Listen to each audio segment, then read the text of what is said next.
Two sisters are charged with murder. Their trial is just wrapping up here in Pierce County. This happened back in November of 2024, and that's when prosecutors say Pamela Gabrilski Jones and her sister, Marion Jones Pardur, conspired with another person to try and rob someone. They thought this was someone who might have cash and drugs on him. His name was Will Akers, someone who was known to them.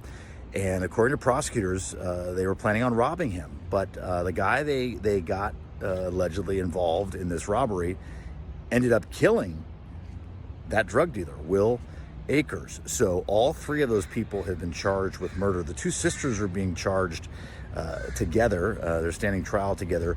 Their third alleged conspirator, he is facing a murder trial of his own, but he testified against the women. Jurors picked up this trial just late this afternoon. They're going to be back here in Tacoma to continue deliberations tomorrow.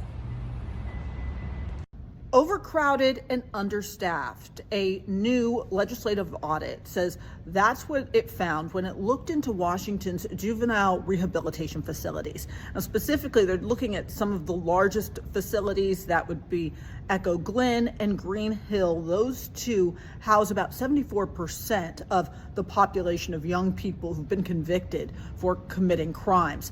Now, what they are saying is that at both of those facilities, they're either near or above safe operating capacity. They're also talking about turnover. They're saying that they're seeing security staff, for instance, at Green Hill, 55% exit before they even hit the 1-year mark. So to address those issues, investigators are encouraging DCYF to adopt a list of recommendations. The secretary told lawmakers that they're looking at those recommendations and plan to issue a formal response in August. A 20-year-old Spokane man faces criminal impersonation charges for allegedly impersonating police and pulling drivers over in central Washington. The Kittitas County Sheriff says the suspect's black Ford Explorer was seen on July 3rd pulling over vehicles on I-90 in Grant County. Deputies tracked down the vehicle and discovered it was equipped with emergency lights and a police-style push bar on the front. Police arrested the suspect in Ellensburg. Now investigators want to talk to anyone who may have seen him on the road. It's overwhelming, it really is. I would like to say, though, that some of the local people have reached out and helped us tremendously. And sometimes it takes something horrible for you to realize just how lucky you are. You got to look at the bright side, got to find it and let it shine, because otherwise it's just so overwhelming.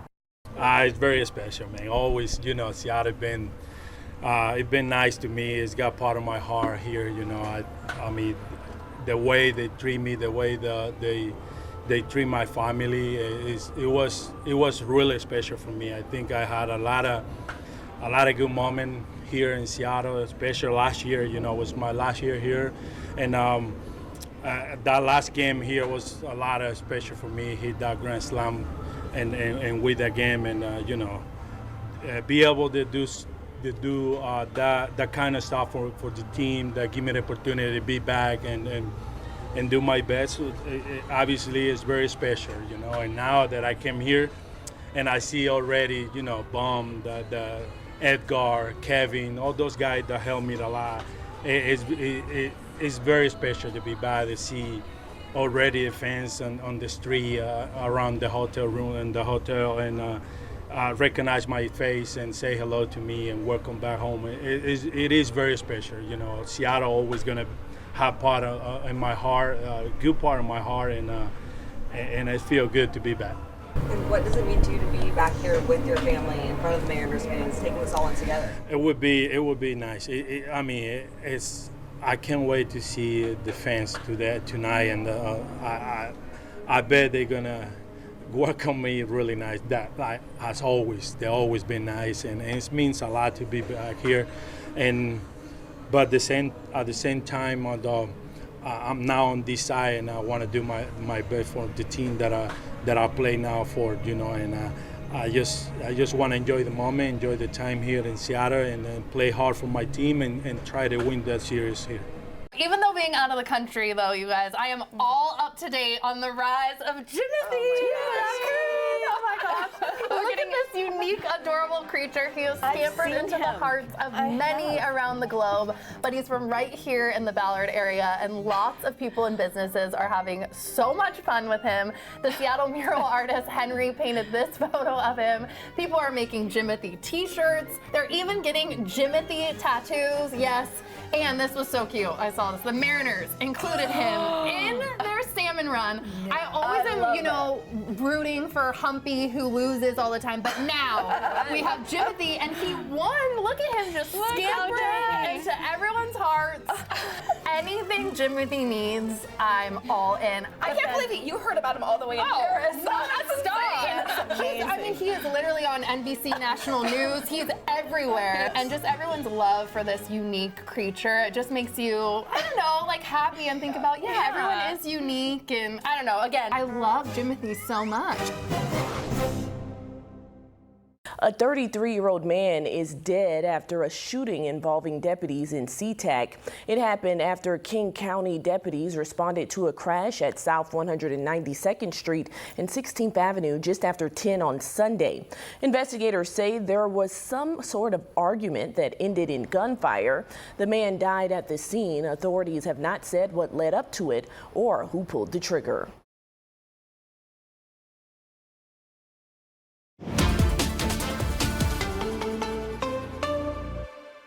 Quarterback Sam Darnold has a contract, average annual value of $33 million, ranks him 15th among quarterback salaries.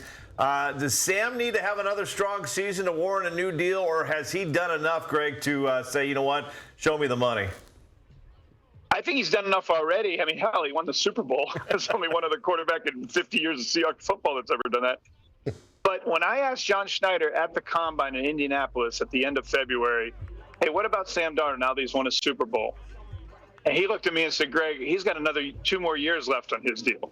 Like, you know how we do business around here. The implicit message is we don't do deals until they start, the foundation guys, until they're entering the final year of their deal.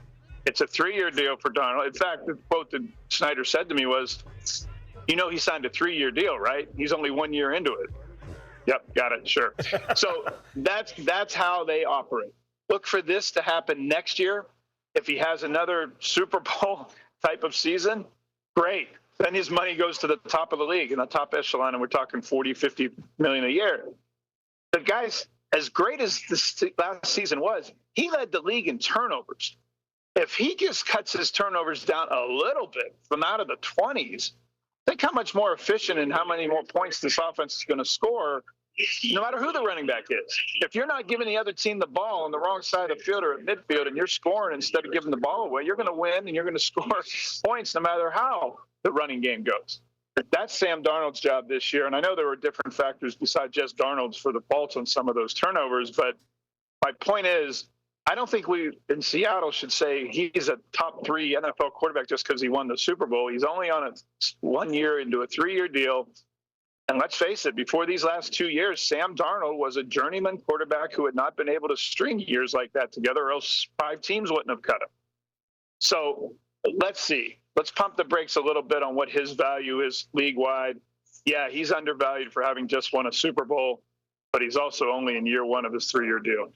Another Lumen Field improvement, guys, that I think it would be, I won't say easy, but a pretty direct thing for the new owners to do, is putting permanent seats in on the north side, the downtown side next to the Hawks Nest. Of course, we know that's the open side of the stadium, but if you wanted to bump capacity up to say 70,000, which is the threshold that hosts the Super Bowl, if you wanted to quickly raise in-stadium revenue, the local revenue that owners can keep, not the shared revenue like licensing and media rights that the 32 teams share, you could increase revenue in the stadium pretty easily by just closing that north end and making those permanent stands and up a couple more thousand seats. We have new developments on the federal civil lawsuit that's been filed against Alexandra Lozano. The original lawsuit that was filed back in May had 9 plaintiffs. Now, the new lawsuit has been updated to include 34 plaintiffs who are claiming that they have been wronged by Alexandra Lozano's practices. In some of the past videos that I've done, a lot of you have asked why I was so focused on her pink private jet. Jet. That's because this lawsuit now officially states that Pink Private Jet, as well as the luxury real estate properties that she owns, as well as some of the other companies that she owns, to be available so that if the plaintiffs were to win the suit against her, those assets could be used to pay out to the plaintiffs the money that they are owed. And this updated lawsuit also accuses Lozano of transferring those assets, the real estate, the jet, all of that into trusts and different companies to shield them from her former clients and creditors, although those allegations are allegations and they have not been proven in court. Seattle has no shortage of weird little secrets, but this one might be the most confusing intersection in the city. Welcome to the intersection of Bellevue, and Bellevue, not to be confused with the suburb of Bellevue about 10 miles away. No, you're not in the city of Bellevue. You're on Capitol Hill, where Bellevue Avenue, Bellevue Place, and Bellevue Court all meet in one delightfully confusing spot. Bellevue actually comes from the French phrase meaning beautiful view, and Seattle has plenty of beautiful views, so they started using Bellevue and perhaps got a bit carried away with this particular intersection. The city of Bellevue itself also adopted the name for the same reason, its beautiful views across the lake. To be clear, the next time you're visiting the Emerald City of Seattle, you want to visit our booming suburb of Bellevue, don't come to the corner of Bellevue, and Bellevue. You're going to need to go to Bellevue for that. Seattle's most famous raccoon just helped raise thousands of dollars, and it's all thanks to one painting. I'm Bethany on the King News Desk. If you've spent any time online, you've probably seen Jimothy, this iconic Ballard raccoon known for his unique appearance, and now he's inspiring generosity throughout Seattle. Local artist Ryan Henry Ward painted Jimothy and pledged 100% of the proceeds to the Ballard Food Bank, saying this organization helped him through some of his toughest times. The winning bid for this painting was $6,543.21, and every dollar is going straight to the food bank.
If you're a fan of baseball and a fan of giving back, then this particular game may be the one for you. Friday night, July 31st, the Tacoma Rainiers will host the Sacramento River Cats, and it's a night that will benefit the Lionheart organization. If you watch King 5 Weekend Mornings, you'll remember the nonprofit was on our show not too long ago.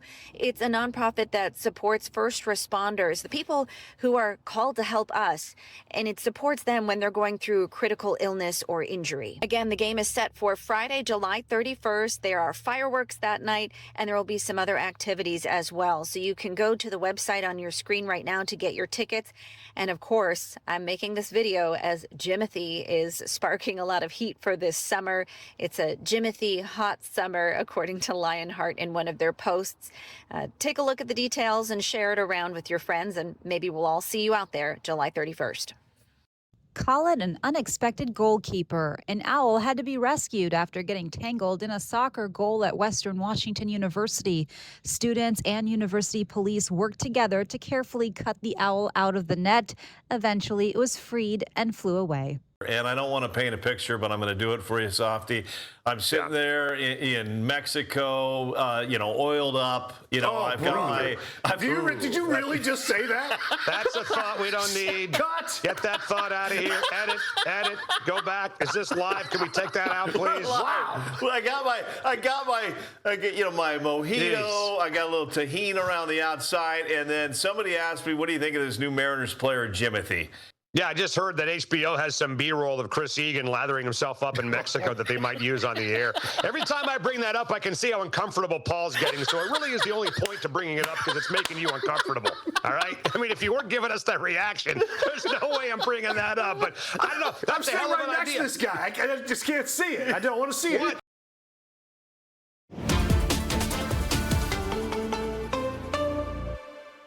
Another King County Metro bus has been involved in a crash, making it the second Metro bus collision in less than 24 hours. A car crashed into a King County Metro bus early Tuesday morning in Seattle's South Lake Union neighborhood. The collision happened at the intersection of 4th Avenue North and Westlake Avenue North, where traffic was impacted as crews responded. So far, officials have not said whether anyone was injured or what caused the crash. It comes less than a day after another Metro bus was hit in Burien on Monday, where investigators say a sedan slammed into the bus. How legally significant are Trump's claims that China interfered in the 2020 election? Well, the president's claims of election interference by China would be significant if they were factually true. But despite repeated assertions that the nation's voting systems are untrustworthy and susceptible to fraud, the president has provided no evidence of serious election irregularities. Is the president laying the groundwork to declare an emergency around the midterms? Such a strategy would not be uncharacteristic for this president, who has benefited enormously from continually declaring national emergencies to bypass Congress, to trample on the rights of state and local governments, to violate fundamental due process rights. So it is quite possible that the president intends to apply this same approach of governing through perpetual self-created crises to lay a foundation to nullify an unfavorable election result this November. Trump's imposing 50% tariffs on a range of Canadian goods, escalating a trade fight between the two countries. Trump is invoking a 1930s trade law. It allows the president to tariff goods up to 50% without congressional approval when a country is believed to be discriminating against American goods. However, the law has never been applied quite in this way. Certain Canadian goods, like electric equipment and machinery, would be impacted. But imports like critical minerals, fish, and energy products would be excluded. The tariffs will not take effect for 30 days. Several Washington lawmakers are speaking out against the move. Senator Patty Murray writing this in part: yet another absurd and harmful escalation in Trump's idiotic trade war with our close friend and ally. Trump's tariffs continue to hurt Americans and Canadians alike, end quote. She added that Congress must vote to block these tariffs. The Seattle Aquarium has a new guest experience where you can go behind the scenes and watch a feeding. Let's go check it out. This is all happening at their Ocean Pavilion, which has been open for nearly 2 years now. Your tour starts below before you go above the reef. Here you'll get to know some of the animals a little bit more, so you'll know who to watch during the feeding. Once we go upstairs, you will see the different stations that the animals are fed at. Then it was time to head upstairs and go behind the scenes where very few aquarium guests have ever gone before. As part of the Above the Reef experience, you get to meet the people who are prepping the food for all the animals in the tank. And fun fact, they use fresh fish that you and I would eat straight from Pike Place Market. They have one shark with very expensive taste in lobster. I'll let them tell you how much they spend on that. But all the food was prepped and ready and it was time to go feed. So when you book the Above the Reef experience, this is where you'll be standing to watch as all of the experts get into position and start feeding the animals. Some of them one by one. Everyone eats, from the sharks to the eels to the rays and even the schooling fish. It was pretty incredible to get this whole new perspective above the tank and seeing what it takes to care for these animals. Above the Reef is Seattle Aquarium's first bookable experience. It includes a ticket to the rest of the aquarium. The tours will happen every Wednesday for up to 6 people. You will see that the animal care team truly enjoys what they do, and they're so great at it. Beware of that knock at the door if the guy on the other side is offering to fix your roof. Authorities here in King County, Washington are saying it could be part of a scam that is taking some homeowners for hundreds of thousands of dollars. My colleague at the King 5 investigators, Andy Judson, has been tracking leads on this case for months now. The MO, they may approach your house and say they see something wrong with your roof, let's say. They get up onto the roof and there they find more problems. And then they might find something wrong with the siding or the foundation of your house. This goes on, and they take your money, but they never seem to fix anything. A detective says that one homeowner in Tukwila lost nearly $500,000. The telltale sign is the group has Irish accents, according to authorities. To learn more, you can see Andy's story streaming now on YouTube or on the King 5 Plus app on your smart TV. And beware and use caution. The City of Seattle is also pushing forward with the mayor's goal to create more affordable housing. Yesterday, city officials announced at least $110 million will be invested to support affordable rental housing developments. The funding primarily comes from the 2023 Seattle Housing Levy, which is generating property tax revenue through the year 2030. Mayor Katie Wilson says these investments are essential to ensure people at every income level are able to live in the city. Look at this new video into our newsroom. A motorcycle flew through a fence and crash landed onto a car in a dealership parking lot in Shoreline. Right there. This happened late last month. The King County Sheriff's Office says the motorcyclist was practicing in a church parking lot when the bike flew out from underneath him. The car had some pretty serious damage. The rider was okay. The Sheriff's Office says that rider is not facing any criminal charges.